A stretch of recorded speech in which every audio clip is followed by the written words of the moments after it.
What's going on, everybody? Welcome in to the Locked On Reds podcast for this Monday. I'm your host, Jeff Carr. We got a lot to talk about. We got a series win in Philadelphia. We're welcoming the Cubs back to Great American Ballpark. But before we get into all of that, I've got we got some shocking news on Sunday that we have got to get into. We're going to talk about all of that here in just a moment. Before we jump into that, though, I wanted to let you know that you can check out the Locked On MLB podcast after you listen to this one, hosted by Paul Francis Sullivan. Please call him Sully. He has a wealth of knowledge of the major leagues, whether it's present or past. He imparts it to you each and every day. Check out Locked On MLB wherever you get your podcast. Now, let's start that intro graphic.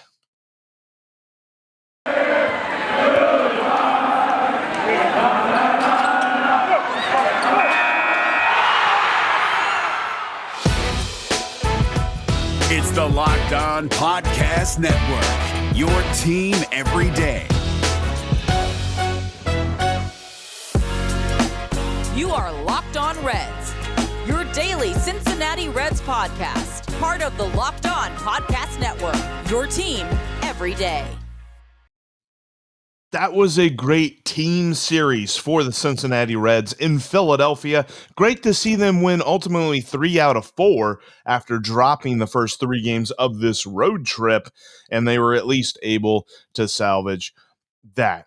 Thank you so much for joining me here on the Locked On Reds podcast. If you're just finding us, make sure that you're subscribed right here on the YouTube channel or you're following on your favorite podcasting app. You can also follow me on Twitter at Jeff Carr with 3 Fs for daily takes and different things like that. You can also follow Locked On Reds at Locked On Reds on Twitter as well. And save the Locked On Reds line number into your phone at 513-549-0159. Now, the Reds played well in Philadelphia, but sadly, the front office gave us something else to talk about. We have to start with this. This is topic 1A. If you're talking about the Cincinnati Reds, they have deemed Nick Senzel not essential. They have deemed the roster too crowded for Nick Senzel. In fact, when you talk about the guys on this roster, they're all better than him, at least according to Nick Krall. Nick Krall had a couple of quotes in Bobby Nightingale's story on the Inquirer about this. He said, and I'll give you these 2 quotes for you right now to kind of chew on. These are straight from Nick Krall's mouth. Right now, if we bring him to the club, who goes down? There are only so many players that are optional right now. That's the main factor. He had some flexibility. The second one. We felt the guys up here were playing well, so we want to keep the group together for right now and keep moving forward. Right. So I get it. Look, here's the thing. With Nick Krall, he gets a pass for the offseason, right? He was hamstrung by the budget, so he had to go out and do what he could. All right, we're not judging him on that. The trade deadline, sure, he probably didn't have a lot of flexibility. There weren't a lot of prospects that you could trade. And again, the whole finances thing probably didn't have a lot of flexibility there. He did at least improve the bullpen, so that's good. But come on. Nick Senzel was the number 2 pick in the draft. First round pick. He was the promised prospect, the guy that Reds fans, you, me, everybody at Great American Ballpark, we're all waiting for. He is uber talented. He can play any position in the field. He's got a pretty good eye at the plate. He's pretty fast on the base paths. There's no place for him here. What? He essentially, Nick Krall, in so many words, says the reason that we sent him down is because he had options. That shows a lack of imagination. In fact, there's no imagination. You don't have to have that much imagination to see Nick Senzel's value to this team. Right now, and really all season, and really since last season too, Eugenio Suarez has been struggling at the plate. Sure, he hits home runs. That's all he hits. Whenever Mike Moustakas has to hit against a left-hander, I cringe. Kyle Farmer right now has been phenomenal, but the dude is playing with a sports hernia. He's banged up. There are only 5 infielders on this roster. That's right. 5.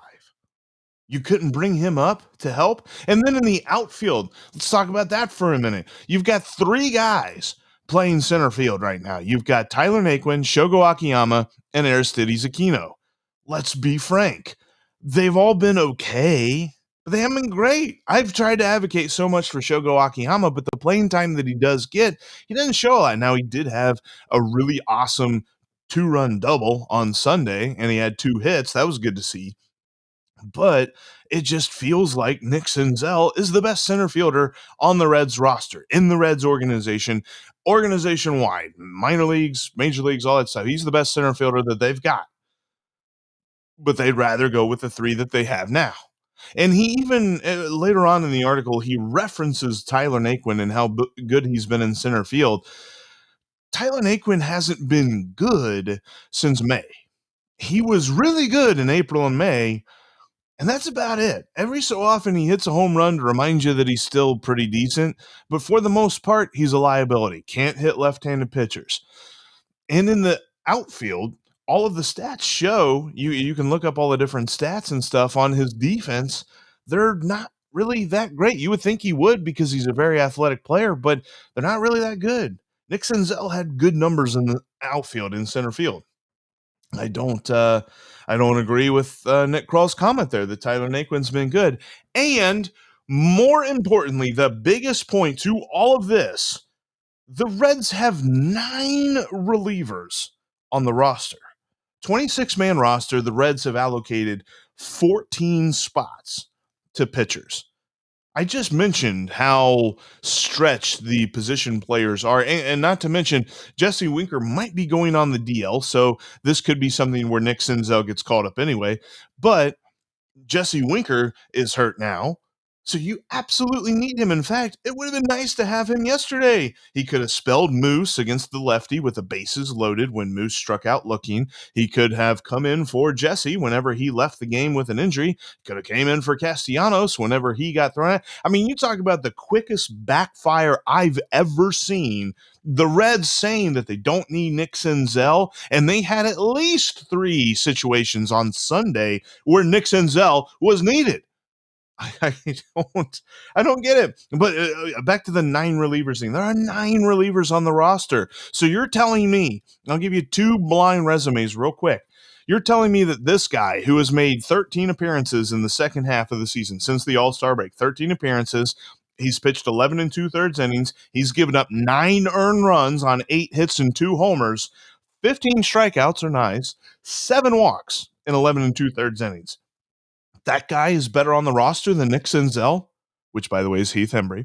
And then the other blind resume, 9 appearances since the All-Star break, 6 2/3 innings, 6 runs allowed, 5 earned, 6 hits, 1 homer, 6 strikeouts, and 3 walks in 6 2/3 innings. That's 9 appearances that haven't even gotten 9 innings. He's also, during the season, allowed 12 of the 19 inherited runners that he's gotten to score. 63% of the inherited runners that this guy, Sean Doolittle, sees scores. We'd rather have both of those guys on the roster than Nick Senzel? I question Nick Krall's thought process with this. I question his imagination, and it's really starting to make me wonder. I mean, Shogo not playing very much. Nick Senzel in AAA right now. Was every move that Dick Williams made and Nick Krall was standing behind him, was Nick Krall in his head going, what is this? What is he doing? This guy doesn't know anything. This is terrible. I hate this move. But I'm only his understudy. Now that he's in charge, it surely seems like he disagreed with a lot that Dick Williams did. I don't know if the Reds are better off for it, but hey, even though the front office is doing their own thing, the Reds won a series. We're going to talk about that here in just a minute. I I can't believe it. No room for Nick Senzel in Cincinnati. You've got to be kidding me. All right, before we jump into the next thing though, let's talk about Stat Hero. Stat Hero is a great daily fantasy platform. Look, daily fantasy is kind of stacked against you because do you know that 85% of people who play daily fantasy sports lose? This is America. Is it really that surprising, though? The game is rigged against you. You're playing against thousands of other lineups, not to mention experts, and they all have more time than you do. You don't stand a chance. Introducing Stat Hero. It's the first ever daily fantasy sportsbook that puts the player in control and winning within reach. Here's how it looks. Stat Hero shows you their lineup and dares you to beat them. It's you versus the house in a head-to-head fantasy matchup.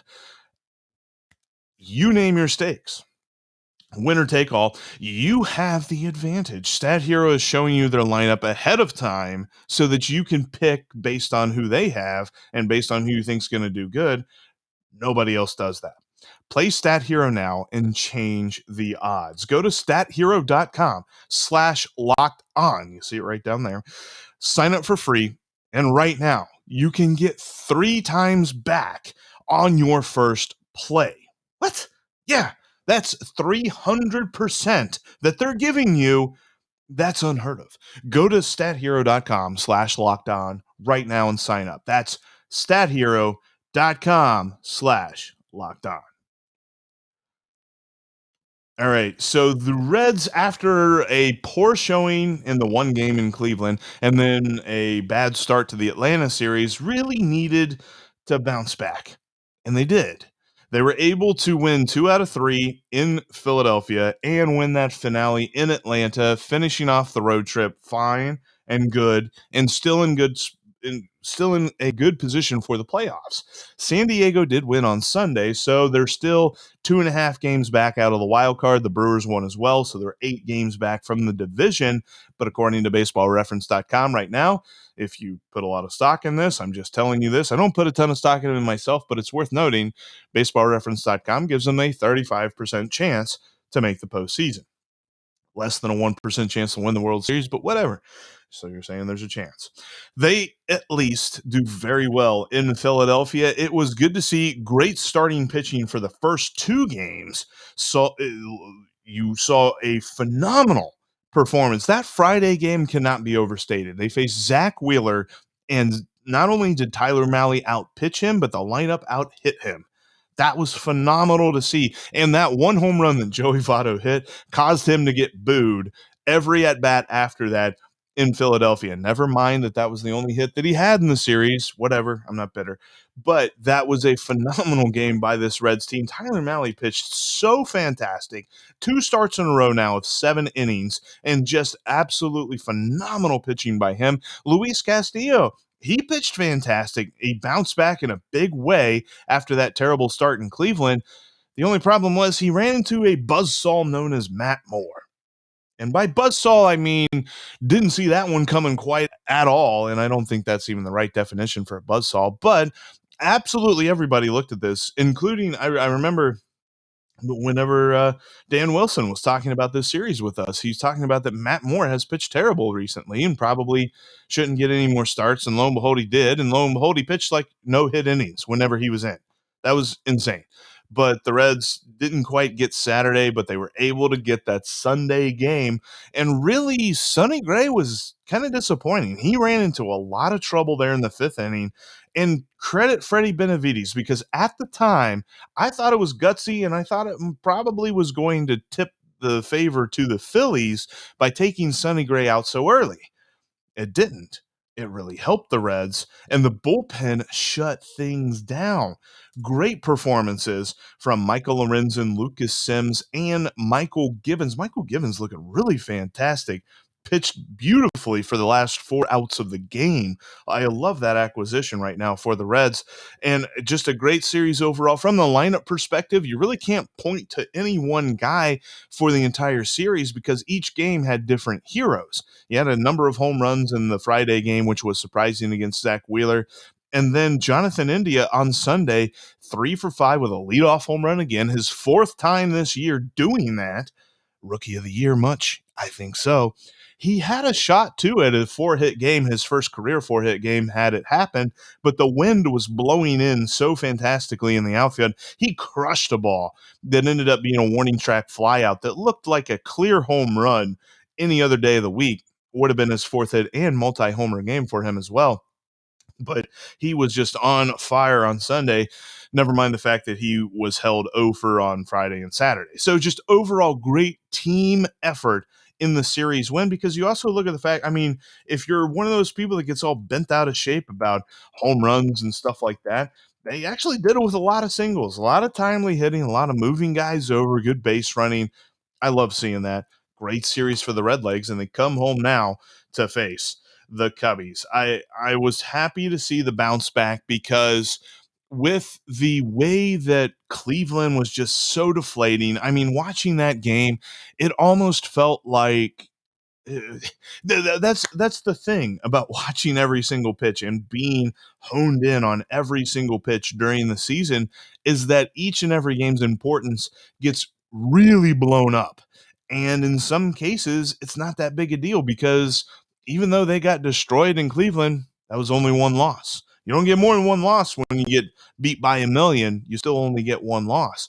They kind of let it snowball a little bit in Atlanta, but they come back in the final game of the series. They absolutely destroy the Braves, and they score a ton. They scored 13 runs in their 2 wins against the Phillies. That's going to win you most games this season. So I think that we're looking pretty good coming into a week where the Reds play the Cubs and the Marlins at home. We're going to talk about game 1 of the Cubs series coming up here in just a minute. Before we do, I want to tell you about Built Bar. Built Bar is the protein bar that tastes like a candy bar. It's the best tasting protein bar on the market. I mean, there's nobody else that competes. Built Bar is made with 100% real chocolate and with fantastic statistics. We're talking 4 grams or less of net carbs, 4 grams or less of sugar, and up to 18 grams of protein and about 130 calories in each bar. Fantastic flavors, whether you're talking about my favorite cherry barcia. You've also got coconut brownie chunk that is back for a limited time. You can find peanut butter brownie, salted caramel. There's raspberry, there's orange, all kinds of great flavors. Find them today. If you don't know what your favorite is, you can get a mixed box. You can get 2 of each flavor that they've got going on right now, or get a whole box of your favorite flavor. And you can do that today for 15% off with the promo code LOCKED15. Again, 15% off of Built Bar at BuiltBar.com, the best tasting protein bar on the market. Your snack game will be raised to the major leagues. We're not talking about a Nick Senzel situation where there's no room in the major leagues for Built Bar, because Built Bar made the major league snacking game. Check them out today, BuiltBar.com, and use the promo code LOCK15 to save 15% off your next order.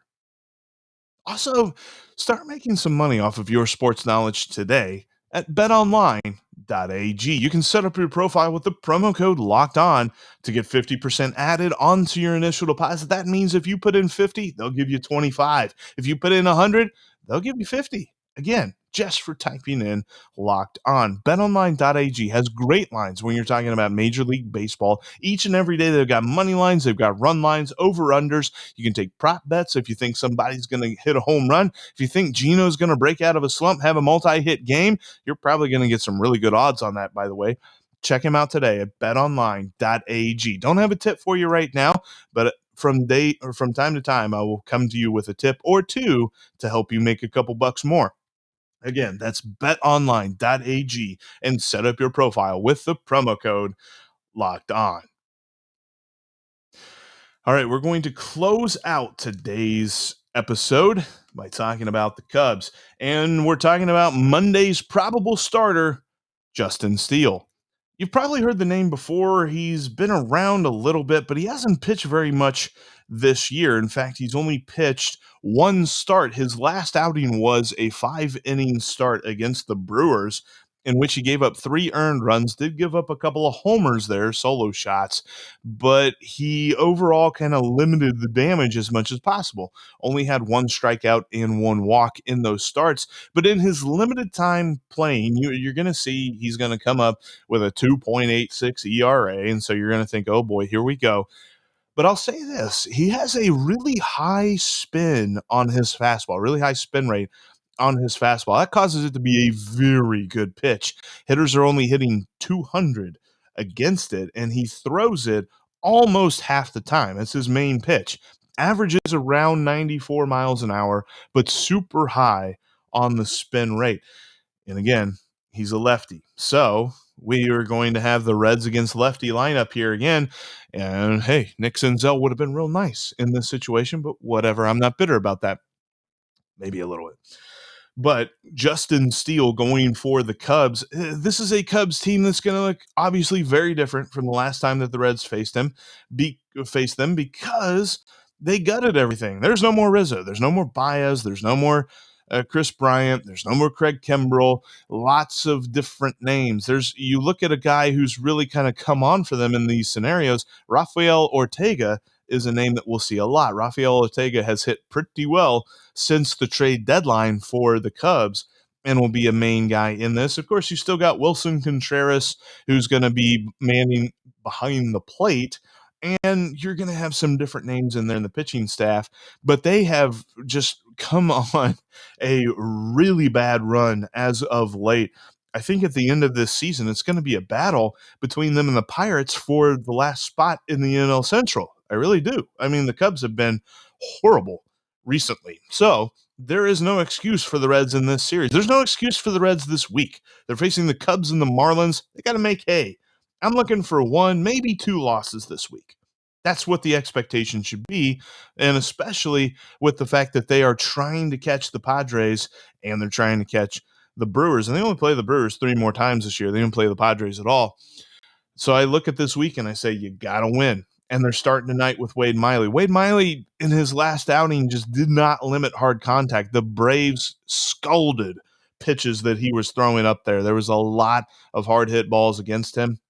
He settled down in toward the back half of his 5 innings, but the damage was already done. He'd already given up 5 runs in the first 2 innings. He can't do that again.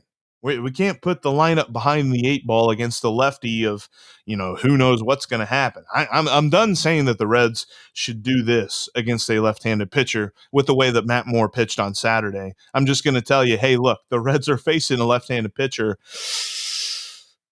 We'll see what happens. So coming up tonight, 7:10 p.m., the Reds and Cubs begin their 3-game set at Great American Ballpark, and you've got Justin Steele on the mound for the Cubs against Wade Miley. We'll have to see. I'm monitoring the news on Jesse Winker. Haven't seen anything yet. Said that yesterday it was said that he would be reevaluated. Bobby Nightingale and C. Trent Rosecrans tweeting about that they thought that he was in the clear. That's why he was in the starting lineup, and that's why he played, but he tweaked it. And according to David Bell, it's like an intercostal strain, which I tried to look that up and kind of learn something about health. And what I learned was that recovery from such intercostal strains can take a while. Regardless of their grade, it's still going to take Jesse Winker a minute to get over this.